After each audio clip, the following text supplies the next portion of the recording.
नमस्कार, मैं दिलीप गोस्वामी, वर्तमान सामाजिक विज्ञान से चयनित वरिष्ठ अध्यापक। आप आज हम बात करेंगे सामाजिक विज्ञान के सेकंड ग्रेड की विज्ञान में किस प्रकार से हम तैयारी करें, जिससे पहली भर्ती यानी प्रथम प्रयास में, जो मेरा प्रथम प्रयास, मैंने भी प्रथम प्रयास में किस प्रकार से सामाजिक विज्ञान की इस भर्ती में अपना अंतिम रूप से चयनित हो पाया, और आप भी किस प्रकार से तैयारी करें कि पहली बार में ही आने वाली वैकेंसी में आपका सिलेक्शन हो जाए।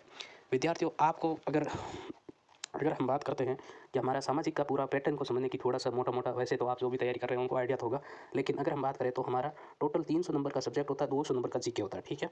200 नंबर का जीके और 300 नंबर का सब्जेक्ट होता है। अगर हम बात करें सामाजिक की, तो सामाजिक ये सारे सब्जेक्टों में इसी प्रकार का होता है। अब हम सामाजिक की बात करें तो सामाजिक में टोटल क्या है कि 8 सब्जेक्ट है। टोटल कितने हैं? 8 सब्जेक्ट है, जिसमें कौन-कौन से मैं आपको बताने की कोशिश करूँगा। देखिए, सीनियर टीचर सेकंड ग्रेड की बात करें तो इसमें एक तो है आपकी सोशियोलॉजी है, मतलब समाजशास्त्र है। एक है फिलोसॉफी, एक है पब्लिक एडमिट, एक है जियोग्राफी, इकोनॉमिक, हिस्ट्री, पॉलिटिकल और एक है एसएस मेथड, ठीक है? तो मतलब शिक्षण विद्या वगैरह है। इनमें से 3 से 8 सब्जेक्ट ऐसे हैं जो कि हमारा बीए में, एमए में, किसी विद्यार्थी ने एमए भी किया होगा, कहीं न कहीं जुड़ाव रहता है। जिसे कहते हैं परंपरागत सब्जेक्ट, जिसमें हिस्ट्री, पॉलिटिकल, जियोग्राफी, ये क्या होते हैं? परंपरागत। इसमें विद्यार्थी कहीं न कहीं मतलब जैसे बीए में स्कूलिंग स्तर पर पढ़ाई कर रखी है या थोड़ा मोटा जानकारी होती है।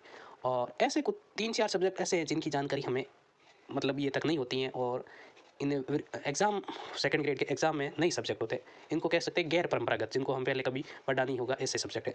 और विद्यार्थियों की हमेशा से एक कॉमन विशेषता या कॉमन ये होता है कि जो सब्जेक्ट आते हैं ना, जैसे ये परंपरागत हिस्ट्री, पॉलिटिकल, जियोग्राफी वगैरह, इनको तो विद्यार्थी पढ़ते हैं ज़्यादा, और जो नहीं आते हैं या जिनको कम समझ में आते हैं वो थोड़ा कम पढ़ते हैं। लेकिन मैं आपको ये बताना चाहता हूँ कि ये जो आठों सब्जेक्ट है ना, इनका रेशो है ना, नंबरिंग उनका एक समान है, मतलब 17-18% हर मतलब सब्जेक्ट से आएंगे। तो अब हम किस प्रकार से इनको तैयार करें कि आठों सब्जेक्ट में बढ़िया से नंबर आ जाए और हमारा सिलेक्शन हो जाए। प्रथम प्रयास में कैसे हो जाए, और कुछ मेरे साथी हो गए जो इस बार उनका किसी कारणवश नहीं हो पाया, तो उन्होंने क्या गलती की? उन्होंने गलती क्या की? उनकी गलतियों को भी सुधार करते हुए वर्तमान में उनको कोचिंग करनी चाहिए कि नहीं करनी चाहिए? पहले थोड़ा मैं सब्जेक्ट को बारे में भी बेसिक बता देता हूँ, उसके बारे में। अगर सामाजिक विज्ञान की टीचर की बात करें, तो अगर हम सोशियोलॉजी की बात करें, तो सोशियोलॉजी एक ऐसा सब्जेक्ट है कि इसमें व्यावहारिक मतलब समझ के साथ में आपको ऐसी भी चीज़ें हैं जो आपको रटनी भी पड़ेगी। जैसे कई सारी परिभाषा है, पुस्तकें हैं, उनको आपको रटना पड़ेगा, और कुछ चीज़ें ऐसी हैं जिनको समझना पड़ेगा। तो इसमें दोनों प्रकार की है, और आप बढ़िया से इनको तैयार कर सकते हैं। मैं बताऊँगा कोचिंग करनी कि नहीं करनी, सारी बातें करेंगे। फिलोसॉफी एक ऐसा सब्जेक्ट है, पूरा समझ पर आधारित है। अगर आपको ये समझ में नहीं आया ना, समझ में नहीं आया तो ये गड़बड़ है। समझने वाला सब्जेक्ट है, समझने के बाद में आपका 1% भी गलत होने की संभावना बहुत कम रहती है। पब्लिक एडमिट समझना प्लस रटना, मतलब फैक्ट भी है और समझ भी आधारित है। पूरा जो हमारी ये शासन प्रशासन है ना, इसमें पूरी जानकारी आएगी। हमारे जो भी है लोग, इसमें हमारे कई सारे टॉपिक है जो हमसे, जैसे आरटी है वगैरह है, ऐसे कुछ टॉपिक है जो हमसे जुड़े भी हुए हैं, ठीक है? फिर ये जियोग्राफी, आप सब जानते हैं जियोग्राफी को 3 भागों में बाँट कर देखा गया है। इसमें वर्ल्ड जियोग्राफी है, राजस्थान की है और इंडिया जियोग्राफी, तीनों जियोग्राफी है। और इनके 16-17 प्रश्न आते हैं, तीनों में से सबसे ज़्यादा वर्ल्ड के भी आते, वर्ल्ड है, उसके बाद में इंडिया है, फिर है राजस्थान की। लगभग 17-18% तीनों आते हैं, तीनों भागों में से। इकोनॉमिक्स बहुत ही महत्वपूर्ण है। इकोनॉमिक्स, अगर मेरा मानना जहाँ तक ये है कि इकोनॉमिक्स विद्यार्थी की जिसकी तैयार नहीं है ना, उसमें सेकंड ग्रेड में कहीं ना कहीं उसको पिछड़ सकता है। जिसको अभी तैयार नहीं है तो कोई बात नहीं है, टेंशन नहीं है कि तैयार मेरी अभी नहीं है, तैयार नहीं है, तैयार कर लेना, क्योंकि तैयार जब तक एग्जाम नहीं हो, जब तक आपको तैयार करना इकोनॉमिक्स बहुत जरूरी है। इसमें फैक्ट भी है और समझ वाली भी है। इसमें आपकी अर्थशास्त्र को हमारे सेकंड ग्रेड में 2 भागों में, एक तो समष्टि, एक है व्यष्टि। समष्टि में जैसे मांग है, आपूर्ति वगैरह है, वो है, जैसे मुद्रास्फीति वगैरह, ये ऐसे टॉपिक है जो इस समष्टि और व्यष्टि, मतलब इकोनॉमिक्स में भी 2 भाग होते हैं, एक तो समष्टि भाग होता है और एक तो व्यष्टि होता है, ठीक है? माइक्रो और मैक्रो, मतलब इंग्लिश में ऐसे बोला जाता है, ठीक है? वो दोनों इकोनॉमिक्स के कुछ टॉपिक वर्तमान में है। फिर हिस्ट्री, आप सब जानते हो, हिस्ट्री में हमारे इंडिया हिस्ट्री लगभग टॉपिक है, प्राचीन के भी है, जैसे सिंधु सभ्यता है, वैदिक है, मौर्य काल है, गुप्त काल है। गुप्त काल के बाद में सीधा वैदिक काल, सीधा भक्ति वगैरह, सूफी वगैरह वो है। उसके बाद में मुगल काल की कला वगैरह ये है। फिर उसके बाद में आधुनिक काल की हैं, जिसमें से आधुनिक काल 1857 की क्रांति वगैरह है। वर्ल्ड हिस्ट्री में 2-3 क्रांतियाँ हैं, जिसमें रूस की क्रांति, फ्रांस की क्रांति, अमेरिका की क्रांति वगैरह है, और राष्ट्रसंघ वगैरह है, ठीक है? उसके बाद पॉलिटिकल साइंस की बात करें तो पॉलिटिकल साइंस में भी 3 भागों में है, मतलब 3 भागों में ऐसे कुछ नहीं है, जिसमें एक तो है सिद्धांतिक भाग, एक है जो इंडिया पॉलिटिकल, एक है राजस्थान की भी कुछ टॉपिक वगैरह हैं, तो ये भी है। फिर एसेस मेथड आप सब जानते ही हो, 10-15 वो जो भी मेथड वगैरह है वो है, ठीक है? तो टोटल 18 प्रश्नों के पूरे 8 हैं, ठीक है? अब थोड़ी बात कर लेते हैं कि ये 8 तो हो गई कि आठों में अब तैयारी कैसे या किस प्रकार से है।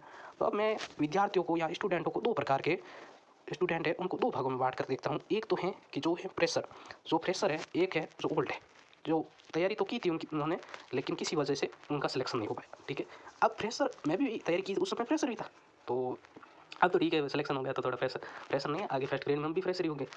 अब उस समय मैं भी फ्रेशर था, तो अब आपके भी ज़हन में आ गया कि फ्रेशर स्टूडेंट है, उनकी कैसे? ओल्ड की तो इतनी दिक्कत नहीं आएगी, उनको पता है कि हमारा कौन-सा चीज़ में कमज़ोरी रही, उसको लेकर ज़्यादा अगर बात कर लेंगे तो अगर तैयार कर लेंगे तो हो जाएगा उसका।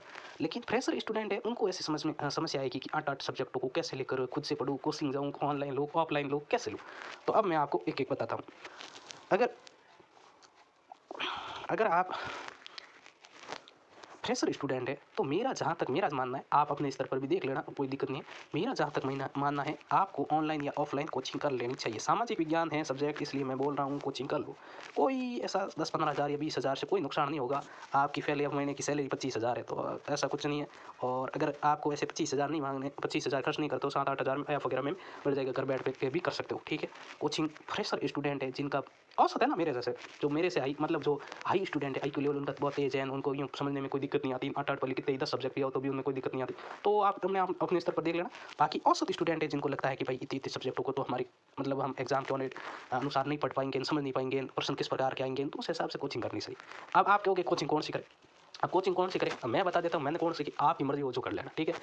मैंने की है भाई साहब उत्कर्ष कोचिंग जोधपुर से की, ठीक है? उत्कर्ष मैंने की है, देखिए जिसका मैंने जिससे पढ़ा है उसका नाम लेना ज़रूरी नहीं। अब मैं कोई प्रचार नहीं कर रहा हूँ, मैंने की है तो आपको बताता हूँ, बाकी आपकी इच्छा हो जिससे करना। मैंने उत्कर्ष संस्थान जोधपुर से की है, बाकी आप अपनी मर्ज़ी से कर लेना।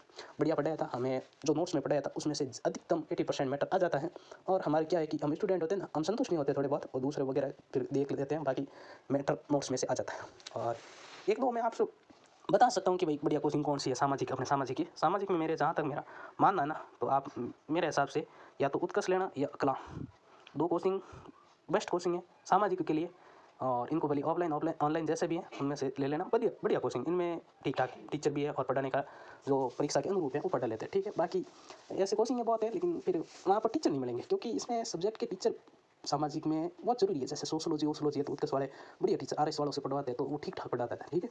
और वहाँ कला में भी बढ़िया है, और दर्शन शास्त्र के भी इनके पास में बढ़िया टीचर है। इस हिसाब से मेरा मानना है उत्कर्ष या कलाम दोनों है, उनमें से सामाजिक स्टूडेंट है तो उसको तीसरा भटकना नहीं चाहिए, ठीक है। अब कोचिंग करने के अलावा कुछ और भी पढ़ना चाहिए, वो तो क्या है कि एक अलग वीडियो बताएंगे। मैंने कोचिंग के नोट्स के अलावा कौन कौन की बुक पढ़ी, बुक लिस्ट में आपको अगले वीडियो में बताऊँ। कोचिंग आप अगर आप अब निर्णय ले लिया है, अब तो आप देखो 2024 में तो भर्ती आनी फिक्स है, वित्तीय स्वीकृति थोड़ी बहुत मिल गई है, थोड़ी नई वैकेंसी आ जाएगी, तो आपकी वैकेंसी तो फिक्स है। आपकी अभी तैयारी की थी वो देख लेना। फ्रेशर स्टूडेंट है, मैं तो कहता हूँ अगर आपको सेकंड ग्रेड बनना है तो आज से ही देख लो, ऑफलाइन या ऑनलाइन जैसा लगे वो कोर्स ले लो और तैयारी करनी स्टार्ट कर दो, क्योंकि वैकेंसी आने के बाद तैयारी करोगे तो सिलेक्शन होने की संभावना बहुत कम है, ठीक है। उसके बाद में पूरा अपना जो कोचिंग जिसमें आपने आस्था देती है कि भाई मैं ऐसे ही करूँगा, उस पर पूर्ण विश्वास रखो, उनका मैटर पढ़ो। उसके अलावा आपको एनसीईआरटी की उनकी बुक्स पढ़ लेनी चाहिए, साथ साथ में जो भी अपने टॉपिक हैं उनको पढ़ते रहो। और पूरी कोचिंग होने के बाद या जैसे आपको लगे कि भाई मुझे टाइम होगा ठीक मिल रहा है, तो आपको जैसे भी टॉपिक पढ़ो उसके बाद में पूरे सामाजिक के जितने भी प्रश्न आए हुए ना, जितने भी आज तक एग्जाम हुए उनके पूरे पहले एक बार पेपर देख लो, पुराने पेपर देखो सामाजिक विज्ञान सेकंड ग्रेड के। उसके बाद में आपको पेपर और भी देखना है, पेपर तो राजस्थान जी के सारे पेपर देखने हैं, लेकिन मैं पहला कह रहा हूँ सामाजिक सेकंड ग्रेड के देखना, स्कूल विभाग के, ठीक है। फिर आपको देखने हैं संस्कृत विभाग के भी एक एग्जाम करवाती है, उनके भी पेपर देखने हैं। इन पेपरों के साथ अपने मैटर की तुलना करते हुए पढ़ते रहिए, कोचिंग पूरी हो जाती है। उसके बाद में आपको हमेशा किसी भी संस्थान का टेस्ट सीरीज ज्वाइन कर लेना। टेस्ट सीरीज जरूरी है, क्योंकि टेस्ट सीरीज से हमारा मूल्यांकन होता है कि मैंने कितना पढ़ा, मुझे कितना याद रहा है वगैरह है, तो ये। अब आप भी बोल सकते हो कि आपने कौन सा किया, तो हमें तो भाई उत्कर्ष संस्थान से ही दिए थे टेस्ट वगैरह, और वो प्री सेकंड ग्रेड वगैरह ये तो कलाम से भी दिया था, उत्कर्ष से भी दिया था, दोनों संस्थान के दिया था, इसमें कोई दो राय नहीं, और आपको भी दे देना चाहिए, ठीक है। अब आठों ही सब्जेक्ट है ना, आठों सब्जेक्टों में अलग अलग कौन कौन सी बुक है या कौन कौन सी बुकें मैंने पढ़ी थी, तो मैं आपको इसकी बुक्स की बता देता हूँ कि बुक्स मैंने कौन सी पढ़ी थी। समाज शास्त्र की बुक मैंने देखी मेरे कोचिंग के नोट्स के साथ में मैंने पढ़ी थी, अवनी पब्लिकेशन की एक छोटी सी पतली सी बुक निकाली थी धीर सिंह ने, जिसकी बहुत बढ़िया मतलब उनके साथ में पुराने एग्जाम के प्रश्न वगैरह ऐसे बढ़िया किताब निकाली थी अवनी पब्लिकेशन। फिलोसॉफी में मेरे यहाँ पर गुरुजी थे भवानी सिंह राजपुरोहित, इतना मस्त पढ़ाया था कि मुझे दूसरा कहीं से मैटर पढ़ने की आवश्यकता पड़ी नहीं। अब आप अपने स्तर पर देख लेना। और फिर मैंने उनकी प्रश्न के लिए मैंने इसमें अवनी पब्लिकेशन की बुकों का सहारा लिया, इसमें दर्शन की शास्त्र की बुक लाया था, लेकिन उसमें से मैटर नहीं पढ़कर उनके पुराने एग्जाम के जो प्रश्न वगैरह आए उनको पढ़ा था। पब्लिक एडमिन में मैंने मेरे कोचिंग के नोट्स के साथ 12वीं क्लास की जो आरबीएससी बुक है वो पढ़ी थी। जियोग्राफी में कोचिंग के नोट्स और एनसीईआरटी में जो भी हमारे 11वीं 12वीं में जो भी टॉपिक मिलते हैं उनको पढ़ना है, उनके अलावा ज़्यादातर कुछ नहीं पढ़ना है, ठीक है। इकोनॉमिक्स सब्जेक्ट बहुत ही मस्त है, मोस्ट सब्जेक्ट है, इसको समझना है, क्योंकि ये थोड़ा ऐसा गणित की तरह सब्जेक्ट है जिसमें आपके 2-3 टॉपिक ऐसे गणित के वगैरह के आएंगे, बहुलक माध्य वगैरह। तो इसमें मैं आपको सही सही बात बताऊं तो इसमें आप बढ़िया टीचर देखना। उत्कर्ष में भी वैसे बढ़िया पढ़ाते हैं, लेकिन अगर राजस्थान इकोनॉमिक्स का सबसे बढ़िया मुझे टीचर जहाँ तक लगता है तो मुकेश पांचोली से मुकेश पांचोली बहुत बढ़िया टीचर है इकोनॉमिक्स का, इसमें कोई दो राय नहीं, और उनकी तारीफ करने मुझे कोई नहीं, क्योंकि मैंने उनकी वीडियो भी देखे हैं और उनकी मैटर है ना, वो आपको उनका मैटर अगर एग्जाम में पढ़ कर जाओगे तो आपको ऐसे दो राय मतलब ऐसे पछतावा नहीं होगा, और 17, 18, 20% है उसमें से ज़्यादा आने की संभावना रहती है। हिस्ट्री हिस्ट्री तो देखो, हिस्ट्री के नोट्स पढ़ लो, साथ में आपको अभी वर्तमान में पप्पू सिंह प्रजापत सर है, उनकी कक्षा 6 से लेकर कक्षा 12 तक की एनसीईआरटी का पूरा एक सार तरह के निकाला है, वो पढ़ लो। क्योंकि बुकें पढ़ना हर क्लास की 2-3 बुकें चलती है, 12वीं तक कितनी बुक नहीं पढ़ोगे, उनमें से भी अपने को वही टॉपिक पढ़ने जो हमारे सिलेबस में, ठीक है। और पॉलिटिकल साइंस का तो ऐसा है, नोट्स पढ़ना है, प्लस साथ में रखनी है बेयर एक्ट, और पुराने प्रश्न तो आप सब सब्जेक्ट के देखना ना, बेयर एक्ट रखना, एक एक शब्द कौन सा आगे है कौन सा पीछे। पहले जैसे अनुच्छेद पढ़ रहे हो तो अनुच्छेद में देख लेना कौन सा सब अनुच्छेद भी पढ़ना। ऐसा नहीं है कि आपको किसी ने बता दिया कि राष्ट्रपति राष्ट्रपति पढ़ रहे हो तो राष्ट्रपति कौन से अनुच्छेद, राष्ट्रपति अनुच्छेद में भी उप अनुच्छेद भी पढ़ लेना, क्योंकि इस बार का पेपर है ना बहुत ही स्त्री पेपर था, इस हिसाब से कह रहा हूँ बढ़िया तैयार करके जाओगे। देखो तैयारी बढ़िया होती है ना तो पेपर में आप परीक्षा देने जाते हो तो आपका यूँ आत्मविश्वास कम नहीं होता, और थोड़ी कम होती है ना तो फिर आत्मविश्वास डालम डोल हो जाता है। ज़्यादा पढ़ जाओगे तो कोई दुख सार होगा, कम पढ़ोगे तो थोड़ा यूँ आत्मविश्वास कम रहेगा। और एसएसटी मेथड के लिए तो आपको जो भी बढ़िया लगे, कलाम अवनी जो भी लगे वो पढ़ लेना, सब में से सेम पर्सन आएंगे, आपके समझने पर है कितना पर्सन आप कर पाते। तो ये तो हो गई बुक वगैरह। अब मैं इन टॉपिक्स हों, इन मतलब इन सारी बुकों के साथ हम अगर तैयारी करते हैं तो अपना बेड़ा पार हो जाता है। और अब जो ओल्ड स्टूडेंट को तो मैं इतना ही कहना चाहता हूँ कि आपके पास जो मैटर हैं उनकी आप अपने जो एग्जाम में प्रश्न आए हैं उनकी तुलना कर लीजिए कि आपका मैटर उन एग्जाम के 70-80% मैटर को कवर कर रहा था कि नहीं कर रहा था। अगर कर रहा था तो कहीं ना कहीं आपकी गलती है, सही बताऊँ तो आपको ये गलती स्वीकार कर लेनी चाहिए कि मुझे गलती थी, या तो आपने तैयारी मतलब सही से नहीं की, मतलब और या आपने अभ्यास नहीं किया, या आपने कोई पेपर हॉल में प्रश्न वगैरह करने में आपने कहीं ना कहीं तो आपकी मतलब गलती तो देखो स्वीकार करने की हिम्मत और सुधार करने की नीयत जीवन में सबसे आगे बढ़ाती है। तो आपने कहीं ना कहीं गलती हुई होगी, ठीक है, वो तो स्वीकार कर लो, और उसके साथ में पुराने एग्जाम के पेपर प्रैक्टिस सेट वगैरह जितने आप करोगे उतने बेहतर है। वर्तमान में यही मैंने सारी कोचिंग में यही पढ़ा है। अब अलग अलग बुक में से जैसे कल या अगले रविवार को हम एक एक जैसे ये है ना समाजशास्त्र फिलोसफी, ये 3-4 बुकें जो गैर परंपरागत हैं, इसमें से कौन कौन से टॉपिक है ना, एक एक टॉपिक में किस तरह से आपको पढ़ लेना चाहिए वो भी बताएंगे।